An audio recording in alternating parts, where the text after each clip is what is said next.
Hello friends, I'm Gunnery Sergeant Charles Paul. And I'm Gunnery Sergeant Tilden Olsen, and we are back with your March Mania Update! It is great to be here with all of you again across the nation and around the world as we commemorate this very special occasion, the 10th anniversary of March Mania. Can you believe it? It's been 10 years already. 10 years? That's about as long as a Sousa march feels to a horn player. Hey, we've been told we are not allowed to make any Sousa jokes this year.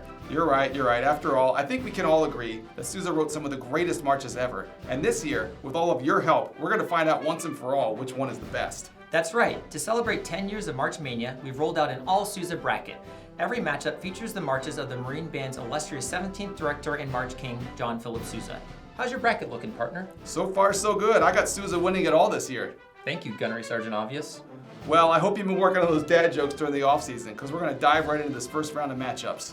We are starting out strong here with the official march of the Marine Corps versus Predecor. Not surprisingly, Semper Fi wins. What is surprising is how close this was. It only won by 76 votes. Did you know that Sousa sold Semper Fidelis outright to his publisher for $35? That's almost the cost of a regulation haircut these days. In other matchups, we have Sabre and Spurs knocking out the Gallant 7th, and once again, my bracket is completely busted in the first round. Looks like the cavalry reined in the infantry on this one. In other matchups, we had Untitled March knocking out one of Sousa's earliest marches Review, and in an all-textile affair, King Cotton threads the needle and sends the quilting party packing. Let's take a look at the next matchup. We've got the Honored Dead versus Revival March, and the Honored Dead won by almost 2,000 votes. Also, the Volunteers took on March of the Mitten Men, and the Volunteers, Sousa's only march that originally included a riveting machine, punches its way through to the next round. How about this storybook showdown that saw Prince Charming knocking out Mother Hubbard? Did you know that no one knows the identity of the Prince Charming that this march is named after? Maybe it was one of us. Can't disagree with that. Next, the Thunderer beats sound off, and it looks like Mrs. Sousa's favorite march moves on. Well, Mrs. Sousa definitely had excellent taste. The Thunderer is one to keep an eye on.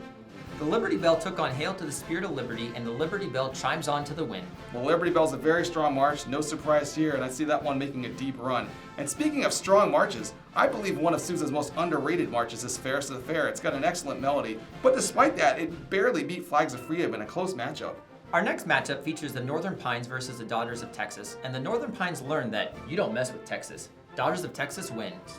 I got my eye on this international affair, Royal Welsh Fusiliers versus the Pathfinder of Panama.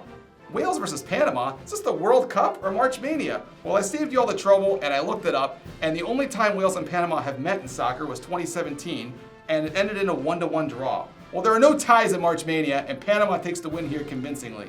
Well, I don't know if you noticed, but we are in the United States of America, and the national game here is baseball. So let's look at the next contest with the Gladiator versus the national game.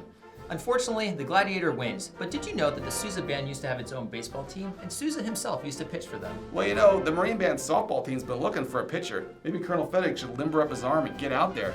I bet his pitches are almost as precise as his march time. Getting near the end here, we have Invincible Eagle flying to victory over the George Washington Bicentennial.